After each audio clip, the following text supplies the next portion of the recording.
Hello, it's time for the second part of my October wrap-up. I haven't got long, so this might be a bit rushed, but it's the 4th of November already, so I have to get this up. So, let's go. Firstly, I read my library pick for the month, which was Bird Box by Josh Malerman. I picked this up as a sort of Halloween-esque read. It's a sort of thriller-y, horror-y kind of book, and I really did enjoy this actually. On the one hand, I was expecting it to be a sort of mass appeal book, and it was kind of that, but there was another element to it. So basically, this is about a world, it's kind of a dystopian thriller where there is something in the atmosphere, we don't know what, but whenever somebody sees that, they then hurt themselves and the people around them and end up killing themselves, and it sort of sweeps through the world, and we're in a dystopian future where everybody's pretty much dead. I can't remember names, by the way, I don't have it with me and I haven't researched, so I'm just gonna be general.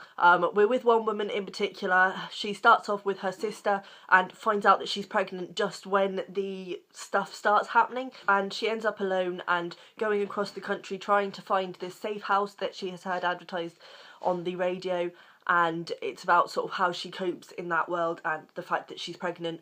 What I found really interesting about this book was the way it builds upon fear and also mental health. There was a lot of discussion about mental health in this, which is what kind of pushed it up for me. If it hadn't have had that, it would have been a solid 3 stars. It was an enjoyable read, but it wasn't anything special. But because it had that added element of the discussion about mental health and whether it's our own fear that develops this problem, the part that our own fear has in our own mental health, it was a really fascinating look. And there's also a really touching parts in here about the fact that children and motherhood is one of the one things that can overcome the struggle with depression or whatever. And I thought that was really touching. It's well worth a read, I would say. It's fun, it's fast paced. I read it in I think 2 sittings and it took no time at all.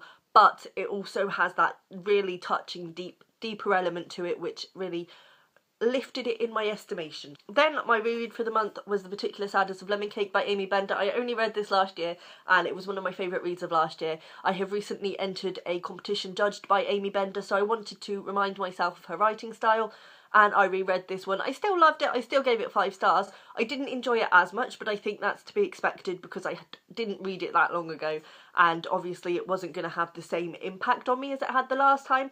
But it's a really sweet story. This basically follows the story of Rose, who joined her when she is 7 years old, and she starts realising that she can taste the feelings of people in food. She can taste the emotions of the people who have cooked it, and it sort of goes from there. It's got magical realism elements in there and it all gets a bit mad, but the writing is absolutely beautiful and the idea of this book is amazing. Really would recommend if you haven't read it yet. Then for the Shakes Along, hosted by Crystal Marsh, who I will link down below, I read Beth by Shakespeare. We read this in acts, so we read 1 act a day. I have to say, sorry Crystal, but I didn't love this. I think there's probably a lot that I missed. I enjoyed the reading experience, obviously. Doing the Shakes Along with Crystal was well worth it, and if you haven't heard about this, definitely check her out. She's doing more. It's well worth doing. It was a lot of fun, and it was really nice being part of the discussion. But for me, this just kind of fell a bit flat. I don't know. This is why I feel like maybe I missed some things. I don't know what the history of this even is. But for me, I felt like I wanted it to be more in the characters' heads than it was. I don't know whether that was because I was reading it in acts. I don't know whether that wasn't the best way for me to read it. But I just felt like I didn't quite get the character development I was expecting. There were some good scenes in here. The banquet scene was really good. I enjoyed that, but it kind of went downhill from there for me, and I feel like I missed a few things and the development didn't happen and things just went really quickly. I don't know. But yeah, it wasn't a favourite, sadly, but it was my first proper experience of reading a full Shakespeare play. I think I'm definitely going to do it again. Obviously it's difficult to judge because they're meant to be watched rather than read, so I don't know, we'll see. Then I read I'm a McBride, A Girl is a Half-Formed Thing.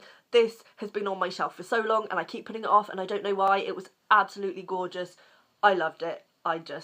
There was times in this where I just had to stop and be like, how did you do the things with the language there? This is written in a very experimental way. I would say it's safest to say that it's more kind of prose poetry than prose itself. I know a lot of people don't like that. It's sort of very stream of consciousness, but it also does more than just being stream of consciousness. It's literally written. I don't even know how to explain it. Let me read out the first page to you. For you, you'll give her name. In the stitches of her skin she'll wear you say, Mummy me, Yes, you. Bounce the bed. I'd say that's what you did. Then lay you down. They cut you round. Wait an hour and day. Walking up corridors, up the stairs. Are you all right? Will you sit? He says. No. I want, she says. I want to see my son. Smell from Dettol through her skin. Mops diamond floor tiles, all as strong. All the burn your eyes out if you had some. Her heart going pat. Going dum dum dum. Don't mind me, she's going to your room. See that. Jesus, what have they done? Jesus, Balfour, Tidals burn. Shh. All over. Mother, she cries. Oh no. Oh no, no, no. So it's very much written in a lyrical way, and it does really, really interesting things with language. It's like that throughout, and don't be daunted by that. Like, I'm sure this isn't for everybody. I'm sure there are people out there who have absolutely hated it, but don't be put off by the fact that it sounds quite daunting, because it's actually surprisingly easy to follow.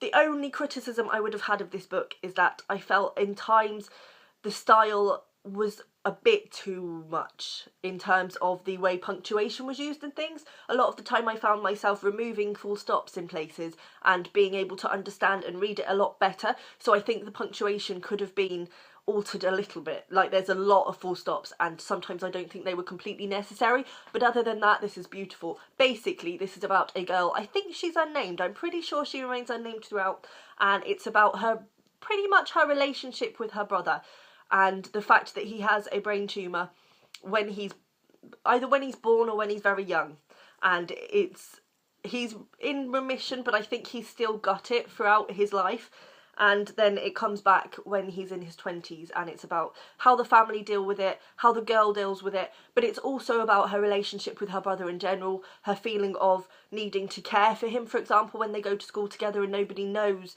that he's had this brain tumour, and they sort of think he's a bit simple, and she feels obviously this deep sense of responsibility for him. And it's really fascinating. There's also discussion of sexual abuse in here and the effect that that can have on a girl and what that can lead her to and how that can make her view her own body. And it's interesting because she's abused, but she kind of is at that age where she's getting curious about that kind of thing. So she gets a bit confused about her feelings towards what happened and whether she wanted it or whether, you know, she was taken advantage of. And it's a really interesting discussion, and yeah, just well worth the read. In the end, it's absolutely heartbreaking. Like, I don't cry at books, but I came pretty close. It is so sad, and just read it, just do. Then came Dewey's 24-hour readathon. I'm only going to say what I read. I'm not going to say what I thought about it. I will link my wrap up for the individual books down below if you want to check that out. So I read All My Friends Are Superheroes by Andrew Kaufman, The Turn of the Screw by Henry James, and A Series of Unfortunate Events, The Reptile Room by Lemony Snicket. I then read half of Kitchen by Banani Yoshimoto, but I didn't finish that in the readathon, so I will talk about that here. I picked this up on the recommendation of Katie at Books and Things, who I will link down below. We have very similar taste in books, so I was really excited about this one, and I did really enjoy it. But I felt as though, and I don't often read Japanese fiction, the only other Japanese fiction I've ever read is Norwegian Wood, and I felt exactly the same about that as I did about this book. It's almost like there's a filter over it, so it's really beautiful and lovely and touching, and I think Japanese books seem to have a really in-depth view of misery, and there's just this underlying sadness that's really touching and relatable, but it's like it is really underlying, and the characters almost seem distant, and I don't know, it's just strange that I felt exactly the same about this as I did about Norwegian Wood. I can't remember names at all, so we're going to be generalising here, but this is about a girl who, her grandmother dies in the beginning, and she ends up moving in with a boy who knew her grandmother and vaguely knew her, and his father who lives life as a woman, and it's about her life with them and the relationship that develops between her and this boy, and it goes on to follow their relationship budding throughout. I did enjoy it, and I really liked the characters and the observations in this, but yeah, I felt like there was a smokescreen between me and the book, sadly, and I think it's going to be quite forgettable like Norwegian Wood was. I really liked Norwegian Wood when I read it, and I gave it 5 stars on Goodreads, and then I knocked that down because it faded from my memory, and I think this might be the same. Then I read The Returned by Hisham Matar. I read this on my Kindle and got this from NetGalley. This was it's a non-fiction book. It's this man's memoir-esque kind of thing about his life in Libya. Basically, it's looking at when there was a lot of disruption in Libya. I don't know much about the history, so I'm going to be careful with how I word this. And his father worked for the embassy, and he was quite a big activist, and he got put into prison, and the family never saw him again. They never knew what happened to him.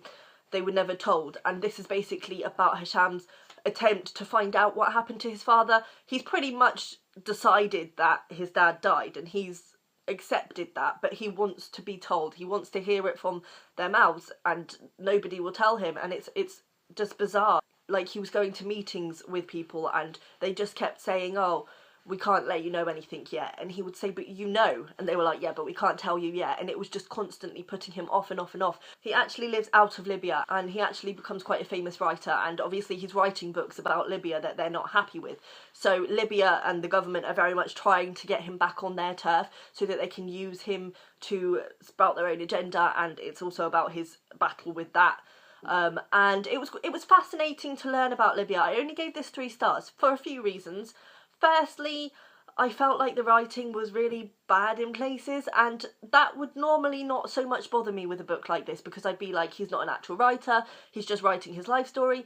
But he is an actual writer, and he went to university and stuff. So some of the sentences were just so sprawling, it was unbelievable. Like, the commas in this were just insane. And secondly, I felt as though there wasn't, I don't know, it just felt a bit like a book for the sake of a book. There wasn't enough of coming together of things. I don't know, because it was interesting and it was really fascinating to learn about that stuff, and it was shocking to hear about some of the things that happened to people who were just literally tortured in these prisons. But I don't know, I felt like it needed more of a drive to become an actual book. I would say it's still worth a read if Libya is something you're interested in, but don't go into it expecting a huge amount. I then finished the audiobook of The First 15 Lies of Harry August by Claire North. I have been listening to this for what feels like forever. It's probably about 3 months now, because I don't often listen to audiobooks. I only listen to them when I'm walking, and I only walk for about half an hour a day. So when you're looking at an 11-hour audiobook or whatever, it takes a while to get through. However, I've really been enjoying this. At first, I thought that maybe listening to it in audio was a mistake. It's a world in which there are people who are born time and time again. They live throughout the same period of history time and time again, so it's not like they're reincarnated. They literally are. Go back to the beginning and start again. And so jumping around throughout his lives, and at first I was like, this is just overwhelming. I don't even know what's going on.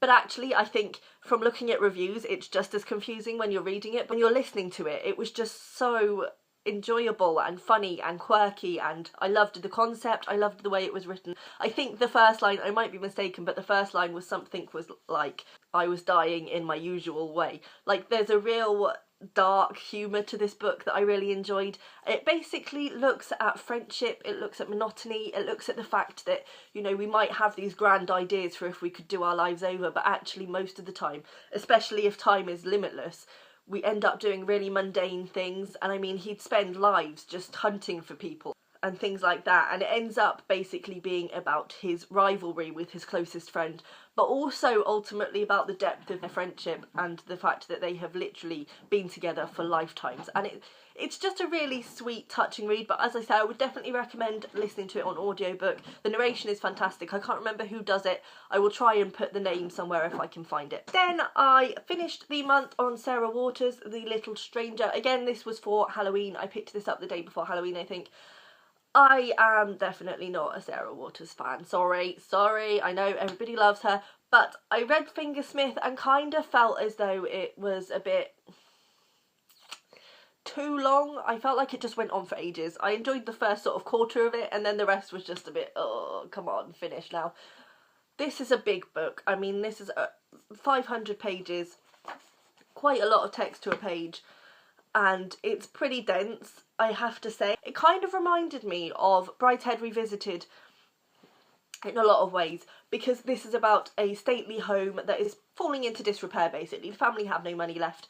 We are from the perspective of the family doctor, and he gets quite close to the family and starts realising that things are not as they seem. Some strange presence seems to be in the house, but the doctor takes that for mental illness, and we're never quite sure whether it is just mental illness, whether they're just going crazy with this house around them literally falling apart, or whether there is an actual ghost there.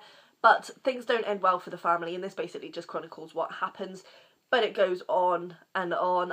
I find that Sarah Waters has really good ideas and really nice, like, they're kind of stories that you can just wrap around yourself, and they're really comforting.